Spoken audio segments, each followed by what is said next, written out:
svima, dobrodošli na moj kanal Slatki kutak i slanotak, dobrodošli na novi video recept. Danas ću da pripremam meni među najomiljenijim tortama. Radi se o Milka torti. Danas je radim za veliki 70. rođendan jednog gospodina. Prvo ćemo da uradimo kremu kako bi se mogla ohladiti dok radimo biskvit. Što se tiče kreme, bit će nam potrebno 12 žumanjaka, 180 g kristal šećera, 3 kašike običnog brašna, 3 pudinga od vanilije, 1 litar mlijeka, 250 g margarina ili maslaca sobne temperature, to je znači nakon što se krema ohladi.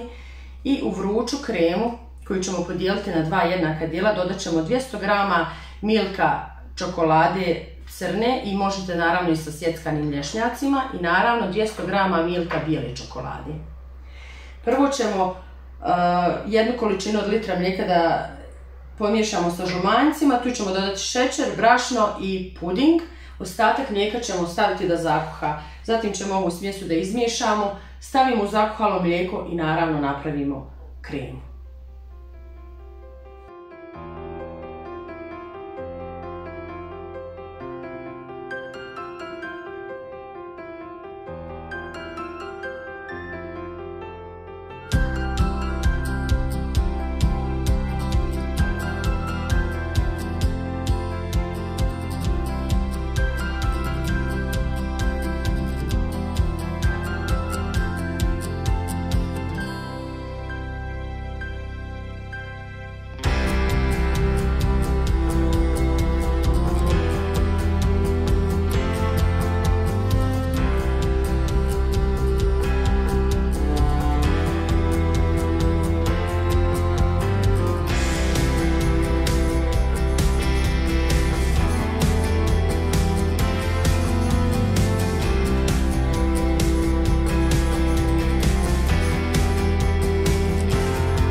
Sada prelazimo na izradu biskvita. Za biskvit će nam biti potrebno 12 bjelanjaka, s tim da ćete u 4 zdjele odvojiti po 3 bjelanjka. Kore ćemo raditi zasebno, znači trebamo napraviti ukupno 4 kore. U svaku koru idu 3 bjelanjka, 3 kašike kristal šećera, 3 kašike mljeveni prženi lješnjaka, 1 kašika običnog brašna. Prvo ćemo da umutimo bjelanjke, kada počnu da se stežu dodajemo šećer, brašno i lješnjake.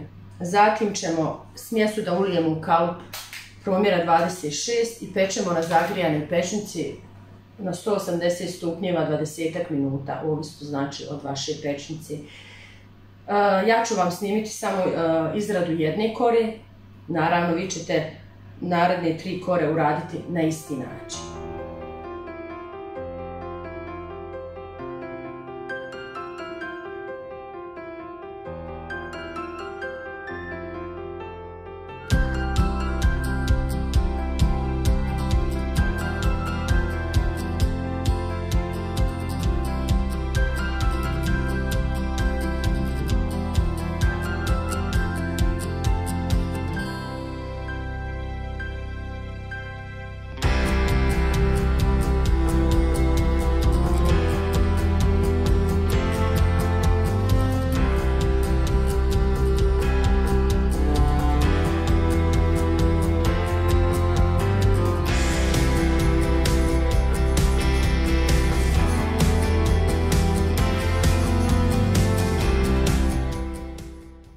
Kore su pečene, krema je se ohladila. Sada ćemo da dodamo u svaku kremu po 125 g maslaca sobne temperature. Sve ćemo skupa da umutimo. Zatim ćemo da umutimo 500 ml vrhnja za šlag koji će nam također trebati za premazivanje torti i naravno spremni smo za premazivanje.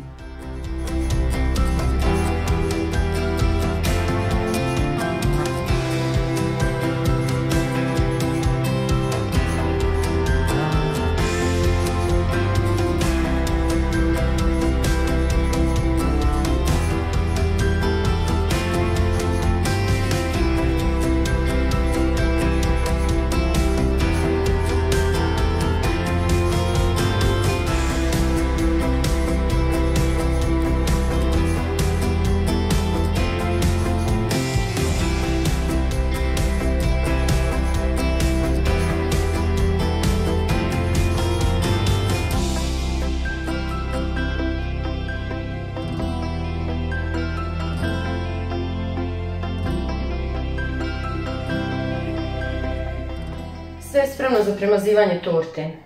Imamo šlag, bijelu i tamnu kremu, kore su tu. Postupak je sljedeći: kora, 1/3 tamne kreme, 1 žute, šlag i sve tako redom na kraju završiti samo sa korom. Ako želite tortu da oblažite fondanom, najbolje bi bilo da ostavite tortu preko noći da se dobro stegne i ohladi. Naravno, ja ću i sutra isto tako ostavit ću je preko noći da se ohladi i stegne i sutra ću da je obložim buttercreamom i onda ću da je prekrijem fondanom. Naravno, to ćete sve da vidite na kraju videa.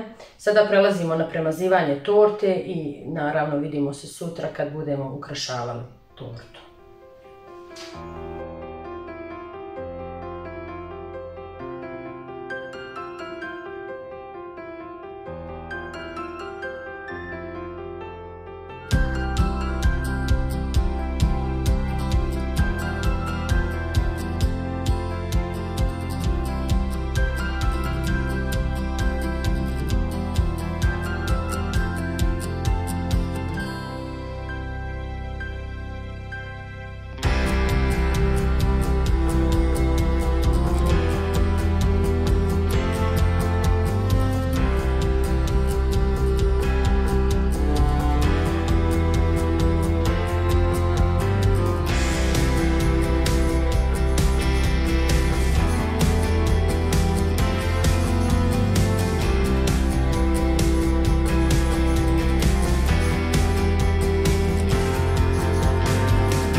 Dobro jutro svima.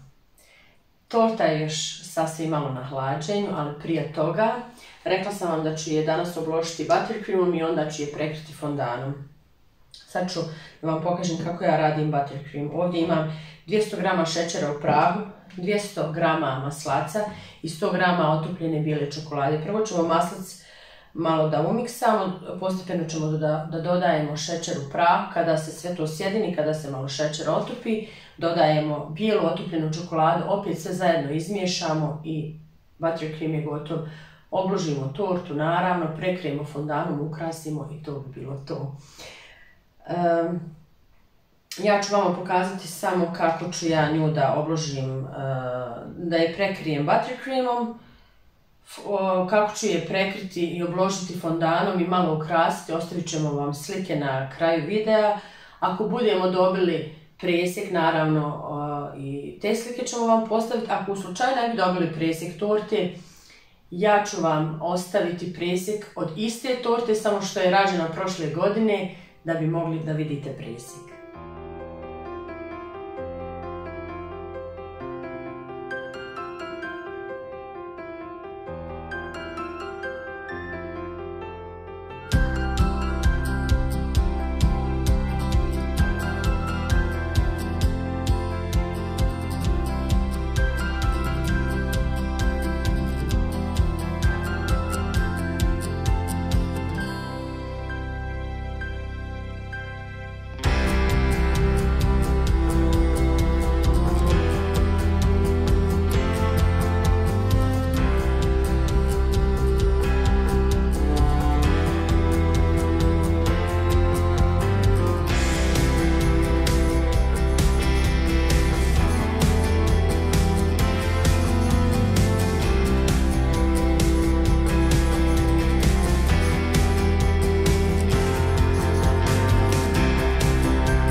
gotova. Sada ću je samo da prekrijem fondanom i ukrasim. Toliko što se tiče ove torte, ovog videa. Do idućeg videa šaljem vam velike pozdrave. Ako vam je se svidio recept i ova torta naravno, uđite na link, pogledajte, komentarišite, lajkujte i naravno zvonce, neizbježno, ako niste do sada, sada imate priliku. Vidimo se, ćao!